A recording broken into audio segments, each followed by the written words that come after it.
నమస్కారం. Big debate ప్రత్యేక చర్చ కార్యక్రమానికి స్వాగతం.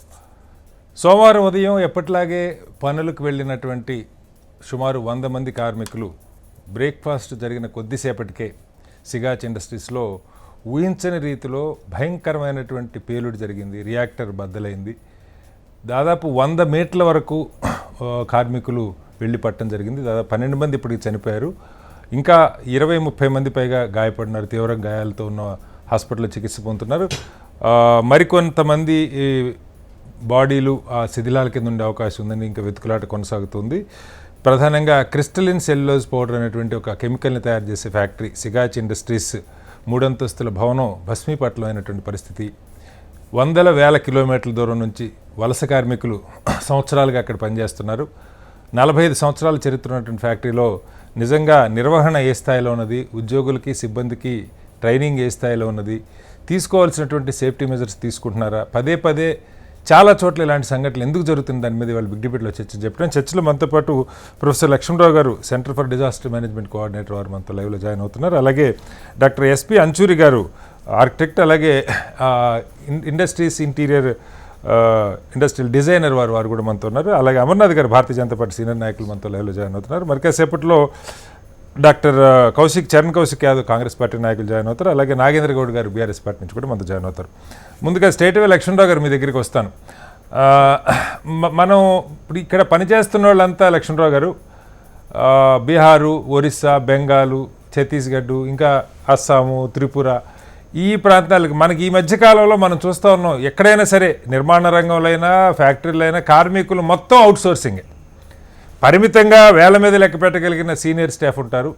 ఈ బయట నుంచి తెచ్చుకున్న వాళ్ళకి ఏమాత్రం శిక్షణ ఉంది, వాళ్ళకి అసలు పాపం ఏం తెలుసు, తక్కువ జీతాలకి కాంట్రాక్టర్లు, ఇక్కడ కూడా 3 కాంట్రాక్టర్ల కింద ఈ వర్కర్స్ అంతా ఉన్నారని చెప్తా ఉన్నారు. వాస్తవంగా అసలు ఇలాంటి సంస్థలు, దశాబ్దాల పాటు నడుస్తున్న సంస్థలకు సంబంధించి నిర్వహణ, సేఫ్టీ మెజర్సు, క్వాలిటీ కంట్రోలు, వీటికి సరిపడా సిబ్బంది ఇటు రాష్ట్రం దగ్గర ఉన్నారా? రెండవది, కేంద్ర ప్రభుత్వం నుంచి వీటికి ఏమన్నా కఠినమైనటువంటి, ఎందుకంటే పరిశ్రమల శాఖ కేంద్ర స్థాయిలో కూడా ఉంటుంది. ప్రధానంగా సేఫ్టీకి సంబంధించి అయితే ఎవరిష్టం వచ్చిన సేఫ్టీ మెజర్స్ వాళ్ళకు ఉండడానికి వీల్లేదని నేను అనుకుంటున్నాను. దానికి ఒక స్టాండర్డ్ ప్రోటోకాల్ ఉండాలి. అలాంటి ప్రోటోకాల్స్ ఏమైనా ఉన్నాయా? రెగ్యులర్గా వాటికి ర్యాండమ్గా చెక్ చేయటం కానీ, రాష్ట్ర ప్రభుత్వ టీమ్స్ కానీ, కేంద్ర ప్రభుత్వ బృందాలు కానీ ఏమన్నా అలాంటి అవకాశాలు ఉండే పరిస్థితి ఉందా? ఇది యాక్చువల్గా రియాక్టర్ అనే ఒక మిషన్ కానీ ఒక వ్యవస్థ, అది ఒక ట్రాన్స్ఫర్మేషన్ ఆఫ్ సబ్స్టెన్స్ గా, అంటే ఒక అనుగుణమైన ఒక ప్రోడక్ట్ డెవలప్మెంట్ కి జరిగే ప్రక్రియ సార్. దీంట్లో పూర్తిగా ఇంజనీరింగ్, సైంటిఫిక్ గా స్ట్రాంగ్ గా ఉన్న వ్యక్తులు దీన్ని ఆపరేట్ చేయాలా. అదేవిధంగా మిషన్ యొక్క క్యాలిబ్రేషన్ ని రెగ్యులర్ గా చూడగలిగే టెక్నాలజీ తెలిసిన ఒక మెకానికల్ ఇంజనీర్ ఖచ్చితంగా ఉండాలా. ఈ సబ్స్టెన్స్ ప్రొడ్యూస్ అయ్యే క్రమంలో మీకు ఒక రకమైన కెటలిస్ట్ యాడ్ చేస్తుంటారు.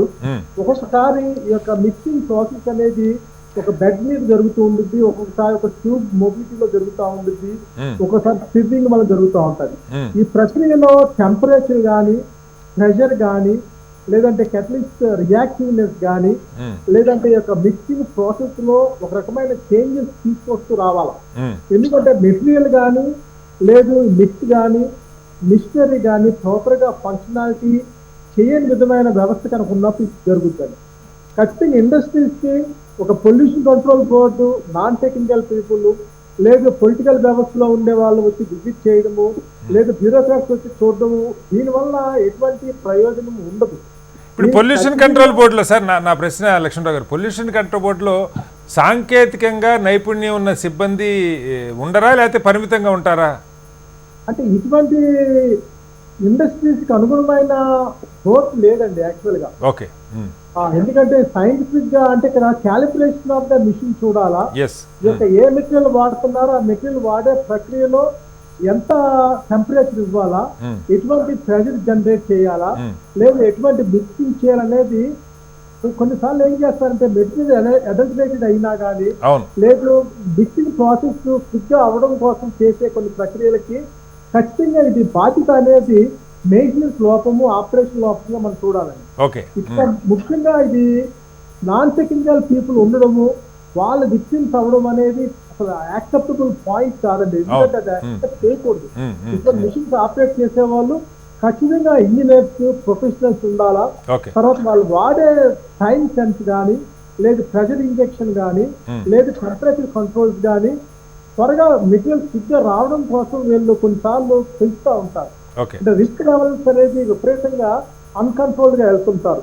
వీటన్నిటి కారణం ఏంటంటే గవర్నమెంట్ ఆఫ్ ఇండియా కానీ లేదా స్టేట్ గవర్నమెంట్ కానీ ఒక సెటప్ పెట్టుకోవాలండి. అంటే they required A scientific board, they required engineering board which will continuously monitor and advise this sort of pollution. బహుశా మీకున్న సమాచారం మేరకు లక్ష్మణరావు గారు, ఇప్పుడు మనకి పొల్యూషన్ కంట్రోల్ బోర్డు ఇలాంటి చోట సాంకేతిక సిబ్బంది లేని కారణంగా బహుశా అవి కూడా ఏమన్నా థర్డ్ పార్టీ వాళ్ళకి అవుట్ సోర్సింగ్ చేసి వాళ్ళని ఇన్స్పెక్ట్ చేయమని అలాంటి సంఘటనలు ఏమైనా ఉన్నాయి? నాకు తెలియదు, ఊరికి అడుగుతున్నాను. మీ దృష్టిలో ఖచ్చితంగా అవుట్ సోర్సింగ్ చేస్తారు లేదా యూనివర్సిటీస్ చెప్తుంటారు చేయమని చెప్పి అది కరెక్ట్ కాదండి. ఎందుకంటే ఈ మధ్యవర్తిత్వపు బిజినెస్ జరుగుతూ ఉంది ఇండస్ట్రీస్ లో. అంటే అది పొలిటికల్ బ్యాక్గ్రౌండ్ కానీ బ్యూరోక్రటిక్ బ్యాక్గ్రౌండ్ లో కానీ యాక్చువల్ గా వాళ్ళకి అబౌవ్ గా ఉండే బోర్డు కనుక ఉంటే ఖచ్చితంగా పొల్యూషన్ బోర్డు కూడా అడ్వైస్ చేస్తారు. పొల్యూషన్ బోర్డు దయచేసి ఒక యూనివర్సిటీతో దయచేసి లేదా వాళ్ళ ఫ్రెండ్స్ తో ఇస్తే వాళ్ళు వెళ్ళి థర్డ్ పార్టీ చేయడం అనేది యాక్సెప్టబుల్ కాదు. ఎందుకంటే పనిష్మెంట్ అనేది కంపల్సరీగా చాలా సివియర్ గా ఉండాలి, ఇవ్వాలి, ఖచ్చితంగా పనిష్మెంట్స్ ఇవ్వాలండి. ఎందుకంటే ఇది purely operational maintenance, machine calibration లేకపోవడము, ఇంప్రాపర్ అసలు మ్యాపింగ్ లేదండి వీళ్ళ దగ్గర. ఎందుకంటే అట్లాగే సార్ ఈ రియాక్టర్స్ సార్ అంటే ఇప్పుడు ఇది 45 ఏళ్ల నుంచి ఉన్నటువంటి పరిశ్రమ అంటా ఉన్నారు. ఎంత బాగా దాని నిర్మాణం జరిగినా ఏం జరిగినా ఒక టైం తర్వాత వాటిని మూసేసి కొత్త రియాక్టర్లు పెట్టుకోవాల్సిన అవసరం కానీ అలా ఏమైనా ఉంటుందా? ఉంటుందండి. ఖచ్చితంగా డిజైన్ చేసేటప్పుడు రియాక్టర్ దాని లైఫ్ లైన్ ఇస్తారండి. తర్వాత దాంట్లో ఉండే మెటీరియల్ యొక్క క్వాలిటీ ఎష్యూర్డ్ మెటీరియల్ ఏం వాడాలి ఇస్తుంటారు. అంటే అది స్టీల్ అవ్వచ్చు, లేకపోతే కాపర్ అవ్వచ్చు, లేకపోతే బ్రాస్ అవ్వచ్చు. ప్రతిదానికి ఒక డెన్సిటీ అనేది, ఒక థిన్నింగ్ లేయర్ అనేది ఎంత ప్రెజర్ ఆపగలుగుద్ది, ఎంత టెంపరేచర్ అది కండెన్సేషన్ చేయగలుగుద్ది, లేదా కూలింగ్ చేయగలుగుద్ది, లేదా లిక్విడ్ నుంచి గ్యాస్ కన్వర్ట్ చేస్తారు. ఈ ప్రాసెస్ మొత్తంలో కూడా టెక్నికల్ బిల్ ఆఫ్ మెటీరియల్స్ ఉంటుందండి. అది వీళ్ళు అసలు మెయింటెనెన్స్ చేస్తున్నారు లేదనేది first point. Pollution control board వచ్చి ఏం చేస్తారండి దీనికి? ఎందుకంటే ఇది problem life with the calculation of the engineering వ్యవస్థ అండి. ప్లాన్ వ్యవస్థ అది ఇంజనీరింగ్ వ్యవస్థ. సైంటిఫిక్ వ్యవస్థలో దీన్ని ఆడిట్ చేయాల్సిన అవసరం ఉంది. దానికి కావాల్సిన బోర్డు అనేది ఖచ్చితంగా పీసీబీ వాళ్ళు వాళ్ళ ఎబవ్ ఉంటే కానీ ఇది వర్కౌట్ కాదండి. లేకపోతే ఇది ఇట్ బికమ్స్ అనదర్ హాండరీ పోస్ట్ అయిపోతుంది. మనకి తెలుసుగా సార్, వ్యవస్థలో ఇప్పుడు బయటకు వదిలే ఎఫ్లూయెంట్స్, వాటర్ కంటామినేషను, లేదా ఎయిర్ పొల్యూషన్, వాటర్ పొల్యూషన్ కాకుండా కనీసం లోపల ఉద్యోగులు కార్మికుల భద్రత విషయంలో కూడా నిర్లక్ష్యంగా వ్యవహరిస్తే కఠినంగా చర్యలు ఉండాలి. అసలు అది ఏం జరుగుతుంది ఒకసారి మళ్ళీ వస్తాను సార్ మీ దగ్గరికి. అంచూరి గారు, మీరు డిజైన్ లెవెల్లో ఆర్కిటెక్ట్గా ఉంటారు ఒక ఇండస్ట్రీ కానీ లేకపోతే ఈ డిజైన్ అప్పుడే వీటికి సంబంధించి ఆ ప్రాపర్ మెటీరియల్ వాడుతున్నారా లేదా, తర్వాత వాటికి కీలకంగా ఓల్డ్ అయిపోయే కొద్ది కొత్త టెక్నాలజీ కొత్త రియాక్టర్స్ వస్తూ ఉంటాయి, వీటి టైం లైన్ అయిపోతుంది, వాటి ఎక్స్పైరీ డేట్ ఉంటుంది నేను అనుకోవటం ఆ రియాక్టర్స్ కూడా, దాన్ని దాటి కూడా వాడుతున్నారా, సిబ్బంది శిక్షణ అసలు ఏమన్నా ఉందా, చిన్న చిన్న లోపాలు వస్తే వాళ్ళకి out sourcing employees sir Orissa నుంచి ఇప్పుడు అడ్డా కూలీల మాదిరిగా బయట రాష్ట్రాల నుంచి ఇక్కడ పనిచేసే వాళ్ళు యూనియన్లు లేవు సార్. ఇప్పుడు మీకు తెలుసు వీటిల్లో కనీసం గట్టిగా స్థానిక కార్మికులు ఉంటే అడిగేవాళ్ళన్నా ఉంటారు. ఈ కార్మిక సంఘాలు అక్కడ ఎవరో ఉన్నా మొక్కుబడిగా ఈ బయట రాష్ట్రాల వాళ్ళ మీద పనిచేయడానికి లోకల్గా ఎవరో పెత్తనం చేసేవాళ్ళు, అవి కూడా చాలామంది పొలిటికల్ లీడర్లే ఉంటున్నారు. మనం ఎక్కడ చూసినా ఏ కార్మిక సంఘం చూసినా పార్టీల నాయకులు ఎమ్మెల్యేలే ఉంటారు. నిజంగా లోపల జరుగుతున్న దాని గురించి లోటుపాట్ల గురించి వాళ్ళల్లో చాలా సందర్భాల్లో వాళ్ళు అసలు ఫ్యాక్టరీ ఎంప్లాయీసే కాదు, గౌరవంగా బయట రాజకీయాల్లో ఎమ్మెల్యేలకు ఉన్నోళ్ళు ట్రేడ్ యూనియన్లతో సంబంధం ఉన్నోళ్ళు ఆ పోస్టులో ఉంటున్నారు. ఎలా అర్థం చేసుకోవాలి? ఫస్ట్ ఆఫ్ ఆల్ హెచ్ఎంటీవీ ప్రేక్షకులకి నమస్తే, మీ అందరికీ నమస్తే, ప్యానెల్ ఉన్న అందరికీ. ఇవాళ చాలా బాధాకరమైన దినం, ఎందుకంటే ఈ first of all condolences to those who lost their lives. కానీ ఒకటండి, ఇందులో ఒక ఇండస్ట్రియల్ డిజైనర్ గా ఎప్పుడైతే ఒక ఇండస్ట్రీ డిజైన్ చేస్తామో అందులో అన్ని రకాలుగా అండి, ఇప్పుడు ఫైర్ కానీ సేఫ్టీ కానీ స్ట్రక్చర్ కానీ ఆయన బీహార్ ఓడా ఉత్తరప్రదేశ్ ఓడా లోకల్ అని తెలియదండి. ఇవాళ చూస్తే ఇందులో జనరల్ మేనేజర్ కూడా అందులో చనిపోయిన వైస్ ప్రెసిడెంట్ చనిపోయాడు. అందులో ఇంకోటి ఏంటంటే నేను ఈ లేబర్ గురించి నేను ఏకీభవించడం, ఎందుకంటే వీళ్ళంతా సపోర్టివ్ స్టాఫ్ అండి. అందుకే మెయిన్ ఆపరేటర్ దగ్గర ఉండరు వీళ్ళందరూ. అంటే వాళ్ళకి ట్రైనింగ్ ఉంటుంది, అన్ని ఉంటాయి, సేఫ్టీ మెజర్స్ ఉంటాయి. కానీ ఇది ఒక్కటి అంటే ఇప్పుడు బాయిలర్ ఆర్ రియాక్టర్ ఆర్ మన ఇంట్లో ప్రెషర్ కుక్కర్ అయినా బర్స్ట్ అయ్యే ఛాన్సెస్ ఉంటాయండి. ఎక్కడైతే ప్రెషర్ డెవలప్ అవుతుందో, ఎక్కడైతే మనకి ఇటువంటి ఎక్విప్మెంట్స్ ఉంటాయో, అటువంటి నేషనల్ బిల్డింగ్ కోడ్ లో క్లియర్ గా అంటే పార్ట్ 4 లో ఎలా ఫైర్ సేఫ్టీ చేసుకోవాలి, పార్ట్ 6 లో ఎలా భవనం కట్టాలి. ఈ మార్నింగ్ నుంచి నేను చేసి చూస్తున్నానండి, ప్రతి ఒక్కరు భవనం కూలిపోయింది, బిల్డింగ్ పడిపోయింది అంటున్నారు. కానీ ఆ బిగినింగ్ ఎందుకు ఎలా పడిపోయింది? ఎందుకంటే ఎక్కడైతే మనం దేర్ ఆర్ 2 థింగ్స్ అండి. ఒకటి కంటైనర్, ఆ కంటైనర్ ఎక్కడ కంటైన్ చేస్తున్నామో అంటే ఏ భవనంలో ఉంటున్నామో ఆ భవనం కూడా అంతే. సార్ నాకు భవనం కూలిపోయింది సెకండరీ. అంచురి గారు, నా ప్రశ్న మీరు చెప్పారు ప్రెషర్ కుక్కర్ పేలే అవకాశం ఉందని, కానీ పేలకుండా చూడాల్సిన బాధ్యత కూడా ఉంటుందిగా. ప్రెషర్ కుక్కర్ మన ఇళ్లలో అది లీక్ అవుతుంది, లేదంటే వాషర్ పని చేయట్లేదు ఉంటే వాషర్ మారుస్తాం, లేదంటే ప్రెషర్ కుక్కర్ కొంతకాలం తర్వాత తీసేసి కొత్త తెచ్చుకుంటాం. అది లేకపోతే ఆ మెజర్ మీరు సపోర్టింగ్ స్టాఫే కావచ్చు, కానీ ఉండాల్సినంత సఫిషియెంట్ టెక్నికల్ పీపుల్ ఉన్నారా లేదన్నది కూడా ప్రశ్న కదా సార్. ఉంటే మనకి లోపాలు ఒకటండి. అందులో ఇంపార్టెంట్ విషయం ఏంటంటే ఇందులో ఎవరు బాధ్యతలు అని మనకు తెలుస్తుంది. కానీ ఏ ఇండస్ట్రీ అంటే ప్రతి ఇండస్ట్రీ ఒకలాగా లేదండి. నేను చాలా ఫార్మా ఇండస్ట్రీలు చేస్తున్నాను. అందులో క్లీన్ రూమ్ నుంచి ఈ ప్రెషర్ డెవలప్ అయ్యే అన్సేఫ్ అంటే వెరీ డేంజరస్ డిజాస్టర్ అయ్యే ఛాన్సెస్ ఉన్న ప్లేస్ లో ప్రతిదీ డిజైన్ చేయడం ఒక ఎత్తు అయితే, సిబ్బందులు ఒక ఎత్తు అయితే, మెయింటెనెన్స్ అనేది చాలా ఇంపార్టెంట్ అండి. ఇప్పుడు పాత పడుతున్నప్పుడు మాత్రం డెఫినెట్ గా పిరియాడికల్ గా ఇప్పుడు బోయింగ్ 707 దానికి కూడా ఇప్పుడు మనం అదే మాట్లాడుకుంటున్నాం. చెప్పండి సార్. అయితే ఇందులో ఏంటంటే మెయింటెనెన్స్ అనేది చాలా ఇంపార్టెంట్ అండి. పిరియాడికల్ గా అంటే 3 months కి ఒకసారి మాక్ డ్రిల్ చేయడం, 6 months ఒకసారి సేఫ్టీ ఆడిట్ చేయడం, దానికి వాల్స్ కరెక్ట్ చూసుకోవడం, ప్రతిదీ. అంటే ఇక్కడ ఫెయిల్యూర్ అనేది మెయింటెనెన్స్ పాయింట్ ఆఫ్ వ్యూ ఎక్కువ కనబడతా ఉంది. నెక్స్ట్ నేచురల్ గా అంటే అక్కడ ఉన్న స్ట్రక్చర్స్ కానీ, దాని ఉన్న ఓల్డ్ అయిన స్ట్రక్చర్స్ కానీ ఇక్కడ ఓవరాల్ గా చూస్తే మాత్రం ఒక ఇండస్ట్రీలో ఏదైతే అందులో ఫార్మా ఇండస్ట్రీ చాలా ఇంపార్టెంట్ ఇండస్ట్రీ అండి. కెమికల్స్ ఉంటాయి, అక్కడ డిజాస్టర్ అయ్యే ఛాన్సెస్ ఎక్కువ ఉంటాయి. కాబట్టి 24/7 ఎవ్రీ సెకండ్ మనం అక్కడ అలర్ట్ గా ఉండాలి. మరి అక్కడ ఆ ఎక్విప్మెంట్స్ కానీ సేఫ్టీ మెజర్స్ ఎందుకు పని చేయలేదు, ఆ ప్రెషర్ పెరిగేటప్పుడు కూడా ఇమీడియట్లీ తెలుస్తుందండి. అంటే దానికి అలార్మింగ్ సిస్టమ్ కూడా ఉంటుంది. చాలా సెన్సార్స్ అలార్మింగ్ సిస్టమ్స్ ఎన్ని ఉన్నాయి, అవన్నీ ఇంప్లిమెంట్ చేస్తున్నారు. ఎందుకంటే ఎంత అడ్వాన్స్డ్ ఉంటాయో, ఎంత పాత ఒకటి మనం 40 years నుంచి చేసేది అదే మరి ఇప్పటికీ వాడుతున్నారా? ఆర్ మనం మామూలుగా ఫోనే అప్డేట్ చేస్తూ ఉంటాం, సాఫ్ట్వేర్ అప్డేట్ చేస్తూ ఉంటాం, ఇన్స్ట్రుమెంట్స్ అప్డేట్ చేస్తూ ఉంటాం. ఇన్స్ట్రుమెంటేషన్ ఇంత పకడ్బందీగా ఉన్నప్పుడు ఇంపార్టెంట్ మెడిసిన్స్ తయారు చేసేటప్పుడు మాత్రం మీరు ఎందుకు ఎక్కడ లోపమైంది? ఇంకోటి ఇక్కడే కాదండి, మనం డెక్కన్ మాల్ కానీ మామూలుగా కమర్షియల్ అయినప్పుడు ఒకలాగా మాట్లాడతాం, అని సిటీలో ఒకలా మాట్లాడతాం. Industrial safety is very important because అక్కడ man, machine, production or every process ఉంది. కాబట్టి ఎక్కడో ఒక లోపం ఎక్కడ జరుగుతుంది అని ఇక్కడ అంచుల్ గారు, ఇక్కడ జరిగిన దానిలో ప్రధానంగా ఎక్స్ప్లోజన్ వల్ల ఎక్కువ మంది చనిపోయారు అనుకుంటున్నారా, లేదా భవనం కూలటం వల్ల ఆ శిథిలాల కింద పడి చనిపోయారా? మీరు భవనం గురించి కూడా చెప్తున్నారు, స్ట్రక్చర్ గురించి కూడా చెప్పండి. సార్ ఒకటి ఏంటంటే సిలిండర్ పేలింది అనుకోండి, పోయి ఇప్పుడు సిలిండర్ పేలడం ఆర్ రియాక్టర్ పేలడం ఒక ఎత్తు అయితే, ఎక్కడైతే మనం సిలిండర్ పెడతామో దానికి ఒక కంటైనర్ ఉంటుందండి. అంటే ఆ ఒక స్ట్రక్చర్ అది పేలినా అది మనం పగలకూడదు. సో ఆ స్ట్రక్చర్ ఇప్పుడు ఎలాగైతే మనం ఒక ఏమంటారు డబ్బులు ఉన్న సూట్ కేసు, మన బట్టలు ఉన్న సూట్ కేసు ఒకలాగా ఉండదు కదండి. దానికి ఒక ఉంటే ఒకలా ఉంటుంది, కెమికల్ ఉంటే ఒకలాగా ఉంటుంది.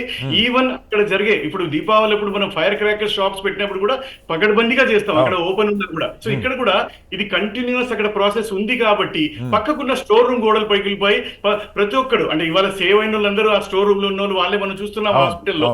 బట్ బేసిక్ ఏంటంటే భవనం కూలడం అనేది ఎక్స్ట్రీమ్ అండి. అక్కడ అంటే భవనం కూడా సరిగ్గా కట్టలేదా, మరి ఈ రియాక్టర్ పేలడం ఒక ఎత్తు అయితే, రియాక్టర్ పేలిన తర్వాత కూడా అక్కడ ఆ పార్ట్ వరకే బ్లాస్ట్ కావాలి, కానీ మొత్తం ఎలా బ్లాస్ట్ అవుతుంది? I think somewhere something he's gone very wrong. ఇది వెరీ సీరియస్ ఇష్యూ అండి. ఓకే, అమర్నాథ్ గారు, ఇక్కడ మనం చూస్తాం రియాక్టర్ పేలటం, భవనం కూలిపోవటం. బహుశా భవనం కూడా 40-45 ఏళ్ల క్రితం కట్టిన భవనం ఉంటుంది. ఏదైనా దానికి ఒక లైఫ్ పీరియడ్ ఉంటుంది. ఇక్కడ నేను ప్రధానంగా మనం ఈ బోయింగ్ విషయంలో కూడా మాట్లాడుకుంటుంది. ఒక వార్త వచ్చింది, ఎందుకంటే అది పాయింట్ వచ్చింది కాదు చదువు, DGCAలో 465 మంది షార్టేజ్ ఉంది స్టాఫ్ అని. సో దాని విషయంలో ఇప్పటికి కూడా ప్రభుత్వం, కేంద్ర ప్రభుత్వం నియమించే విషయం పరిశీలిస్తామన్న మాట వరకే నేను చూశాను. తర్వాత నియమించాలని కోరుకుందాం. అలాగే రాష్ట్రాలకు సంబంధించి ఇప్పుడు PCBలో ఎంతమంది టెక్నికల్ స్టాఫ్ ఉంటున్నారు, ర్యాండమ్గా చెక్ జరుగుతుందా, స్టాండర్డ్స్ మెయింటైన్ చేస్తూ ఉన్నారా, సేఫ్టీ ఆడిట్ జరుగుతుందా, వారు చెప్పారు మాక్ డ్రిల్ లాగా జరగాలని. వీటిని సరైన సిబ్బంది లేక లేకపోతే థర్డ్ పార్టీలకు ఇచ్చి లంచాలు లేకపోతే మెయింటైన్ చేసుకోవటం, ఆ మెయింటెనెన్స్ పోయి ఈ మెయింటెనెన్స్ ఎక్కువ అవుతున్న పరిస్థితి మనం చూస్తూ ఉన్నాం, అధికారులను మెయింటైన్ చేసుకునేది. నిజంగా 45 ఏళ్ల క్రితం బహుశా మార్చి ఉండరు, మనం బ్లేమ్ చేయటం కాదు, కానీ కంటైనర్ రియాక్టర్స్ని పనిచేస్తూనే నడిపిస్తూ ఉంటారు. చిన్న చిన్న సాంకేతిక సమస్యలు, టెక్నాలజీ మారిన తర్వాత సెన్సార్స్ వస్తాయి, ఏ చిన్న, మీరు కూడా టెక్నికల్ పర్సన్ చదువుకున్నారు. సో వీటిని అప్డేట్ చేసుకుంటున్నారా, అసలు వీటిని వెరిఫై చేస్తున్నారా? అరణ్య రోదన అయిపోతుంది సార్ ఇప్పుడు. ఎందుకంటే ఈ చనిపోయిన వాళ్ళల్లో నాకు తెలిసి స్థానికంగా ఉన్నవాళ్ళు ఎవరు లేరు. లక్షల మంది బయట నుంచి వచ్చి మనకి హైదరాబాద్ నగరంలో పనిచేస్తున్నారు. ఆ శరీరాలని, ఆ బాడీని ఆ రాష్ట్రాలకు పంపించేస్తారు, చేతులు దులుపుకుంటారు. ఎలా అంటే ప్రాణం ఏదైనా ప్రాణమే కదా. ఇంతమంది చనిపోయిన దానిలో ఏ రకంగా ప్రభుత్వాలు స్పందించాలి? మొదట మీకు అట్లాగే మన ప్రేక్షకులకు నమస్కారం చెప్తూ, ఈరోజు చనిపోయిన 12 మంది వారి ఫ్యామిలీస్కు కండోలెన్సెస్ చేస్తూ, అట్లాగే ఆ 22 మంది 25 మంది ఎవరైతే తీవ్రంగా గాయపడ్డారో వాళ్ళందరూ కూడా త్వరగా కోలుకోవాలని ఆ దేవుణ్ణి ప్రార్థిస్తున్నాను. ఇప్పుడు మీరు అడిగిన ప్రశ్నలో 2 పార్శ్వాలు ఉన్నాయండి. ఒకటి ఏంటంటే అసలు who is the responsible department. ఇక్కడ మన భారతదేశంలో ఫ్యాక్టరీస్ యాక్ట్ 1948 దాని కింద ఇవన్నీ జరుగుతాయండి. ఫ్యాక్టరీస్ ఇన్స్పెక్టరు, బాయిలర్స్ ఇన్స్పెక్టర్ అని ఇద్దరు ఉంటారు. చాలా పవర్ఫుల్ పొజిషన్స్ అవి. అంటే డైరెక్టర్ బాయిలర్ అంటే మొత్తం ఫార్మా కంపెనీలు మీరు హైదరాబాద్లో లిటరల్లీ వాళ్ళు ఏదైనా భయపడేది ఎవరికైనా ఉన్నదంటే డైరెక్టర్ ఆఫ్ బాయిలర్, అట్లాగే డైరెక్టర్ ఆఫ్ ఫ్యాక్టరీస్. సో ఈరోజు తెలంగాణకు సంబంధించి మీరు ఇందాక డీజీసీఏ గురించి మాట్లాడారు కాబట్టి నేను ఆ ప్రస్తావన చేస్తున్నాను. లాస్ట్ టైం మనకు ఓల్డ్ సిటీలో జరిగిన ఫైర్ యాక్సిడెంట్ రోజు కూడా నేను ఇదే విషయాన్ని చెప్పాను. హైదరాబాద్కు సంబంధించి దాదాపు 2700 మంది తెలంగాణలో ఫైర్ సిబ్బంది ఉండాల్సిన అక్కర ఉంటే ఈరోజు కనీసం 1400 మంది కూడా, అంటే సగం మంది ఉన్నారు. అంటే మిగతా సగం మంది పోస్టులు అసలు 2700 సరిపోరు. ఎందుకంటే ఒక హైదరాబాద్ సిటీకే ఒక అంచనా ప్రకారం దాదాపు 13,000 మంది ఫైర్ సిబ్బంది అవసరం. ఎందుకంటే ఇక్కడ ఉన్న హైరైజ్ అపార్ట్మెంట్స్ కావచ్చు, నగరం పెరిగింది, టెక్నాలజీ బాగా డెవలప్ అయింది. ఇప్పుడు హైరైజ్ అపార్ట్మెంట్ లో ఒక పర్టికులర్ స్కిల్ కావాలి, ఎక్విప్మెంట్ కూడా కావాలి. ఎక్విప్మెంట్ కావాలి. 32వ ఫ్లోర్ లో ఫైర్ యాక్సిడెంట్ జరిగితే ఎట్లా తీసుకురావాలి వాళ్ళని కిందికి అనేది ఒక పెద్ద subject. So having said that, ఇక్కడ ఫ్యాక్టరీస్ యాక్ట్, ఇప్పుడు ఇన్స్పెక్టర్ ఆఫ్ ఫ్యాక్టరీస్ కావచ్చు, వాళ్ళు ఎవ్రీ 3 months, నేను బిహెచ్ఎల్లో కూడా పనిచేస్తున్నాను, నాకు కూడా తెలుసు ఎఫ్లూయెంట్ ట్రీట్మెంట్ ఎట్లా చేస్తారు. ఎవ్రీ 3 monthsకు ఖచ్చితంగా మీకు అక్కడ మనం ఇట మీ బాత్రూంలో క్లీనింగ్ చేసిన వాడు ఎవరి టిక్ పెట్టుకున్నట్టు ఆ బాయిలర్ మీద స్టిక్ వేసి ఉంటుంది. ఎవ్రీ 3 months బాయిలర్ ఇన్స్పెక్టర్ వచ్చి ఇన్స్పెక్ట్ చేసి టిక్ చేయడం. ఎందుకంటే ఇవన్నీ చాలా ప్రమాదకరమైన ఎక్విప్మెంట్, రిస్కీ ఎఫ్లూయెంట్ ట్రీట్మెంట్ కావచ్చు, లేకుంటే బాయిలర్స్ కావచ్చు, లేకుంటే ఈ రియాక్టర్స్ కావచ్చు, ఎస్పెషల్ కంప్రెసర్లు కావచ్చు, ఇవన్నీ కూడా హై ప్రెషర్ హై టెంపరేచర్ లో పనిచేస్తాయి. అయితే దీనిలో మనం ఒక్కసారి అనలైజ్ చేసినట్టయితే what might gone wrong. So 2-3, ఒకటేమో హై టెంపరేచర్ బిల్డ్ అవుతున్నా అక్కడ ఉన్న సిబ్బంది సరిగ్గా చూడలేకపోతే, లేకుండా సెన్సార్ వస్తే, మనం కూడా ఇప్పుడు మనం కార్ నడుపుతున్నాం అనుకోండి, హై టెంపరేచర్ వచ్చి ఒక సింబల్ వస్తుంది డాష్ బోర్డ్ మీద, ఆ సింబల్ తెలియదు. ఎందుకంటే we are not trained, many people are not trained in symbols. యాక్చువల్గా మీరు ఇప్పుడు సింబల్ అడిగితే ఏ డ్రైవింగ్ లైసెన్స్ అదే పద్ధతి మీకు ఇప్పుడు ఈ ట్రైనింగ్, ఫైర్ ఎక్విప్మెంట్ ట్రైనింగ్ కావచ్చు, బాయిలర్ ట్రైనింగ్ కావచ్చు, అన్నింటిలో ఓన్లీ ఆపరేషన్ ట్రైనింగ్ మాత్రమే జరుగుతుంది తప్పితే దాని సేఫ్టీ స్టాండర్డ్స్ ట్రైనింగ్ అనేది జరగదు. ఈరోజు మీరు చూసినట్టయితే ఒకవేళ నిజంగా అక్కడ ఎన్ని హెల్మెట్లు కింద పడిపోయి ఉన్నాయి అనేది లెక్కకు తాగాలి. ఎంతమంది అన్ని హెల్మెట్లు వాళ్ళందరూ పెట్టుకున్నారా లేదా, లేకుంటే అంతమందికి షూస్ ఉన్నాయా లేవా. ఇప్పుడు ఇలాంటివి ఏమైతే అంటే శ్రీనివాసరావు గారు, మనకు అది ఎప్పుడో ప్రమాదం జరిగినప్పుడు, ఎవరైనా చనిపోయినప్పుడే మనం ఆలోచిస్తాం. కానీ there is something called near miss in safety terminology. ఏంటంటే నియర్ మిస్ అంటాం, అంటే ఏదైనా చిన్న పొరపాటు వలన అర్రే తగిలేదు ఉండే అని మాట్లాడతాం చూడండి, that is also recorded. Yes. So ప్రతి ఫ్యాక్టరీలో ఫ్యాక్టరీస్ ఇన్స్పెక్టర్, ఇప్పుడు తెలంగాణకు ఐ థింక్ రాజగోపాలరావు గారు డైరెక్టర్ ఉన్నారు. సో ఇప్పుడు వారు ఆన్సర్ చేయాలి.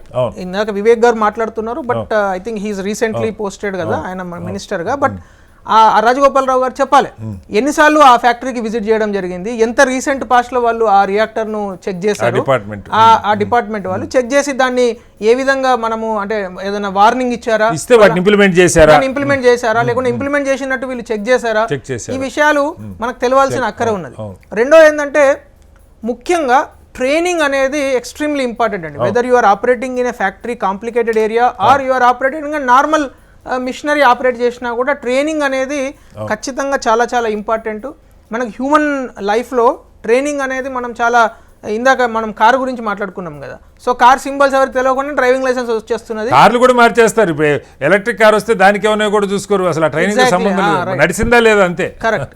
సో ఆ విధంగా అటువంటి ట్రైనింగే ఇట్లాంటి ప్రమాదకరమైన ఎక్విప్మెంట్కి ఇస్తే ఖచ్చితంగా ప్రమాదాలు జరిగినప్పుడు ఎక్కువ స్థాయిలో నష్టం జరిగే అవకాశం ఉంది. ఓకే, లాస్ట్ పాయింట్ నేను చెప్తున్నాను ఏంటంటే, యాక్చువల్గా అంటే మన స్టేట్ గవర్నమెంట్కి కావచ్చు, ఈవెన్ సెంట్రల్ గవర్నమెంట్కి కావచ్చు, టెక్నాలజీ మన ఎయిర్ బస్ సంఘటన జరిగినప్పుడు కూడా మనం ఇదే సబ్జెక్ట్ మాట్లాడుకున్నాం.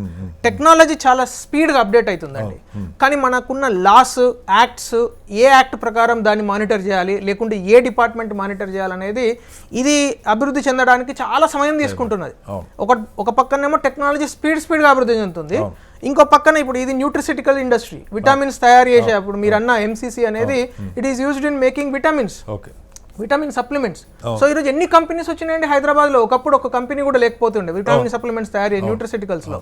ఈ రోజు దేర్ ఆర్ అట్లీస్ట్ ఒక 30 స్టార్టప్సే ఉన్నాయి న్యూట్రిసిటికల్ ఇండస్ట్రీలో. అలాంటి న్యూట్రిసిటికల్ ఇండస్ట్రీకి దిస్ సిగాచి ఇండస్ట్రీస్ అనే one of the prime 75% market share ఉన్న కంపెనీ అది. Not only this company works for its own self, వాళ్ళు అదానీ కావచ్చు, లేకుంటే ఓఎన్జీసీ కావచ్చు, బిర్లా కావచ్చు, వీళ్ళన్ని కంపెనీలకు ఆపరేషన్స్ అండ్ మెయింటెనెన్స్ కూడా ఈ కంపెనీ చేస్తుంది. వీళ్ళే చేస్తున్నారు అంటే వాళ్ళ రియాక్టర్స్ కూడా వీళ్ళు మేనేజ్ చేసే పని.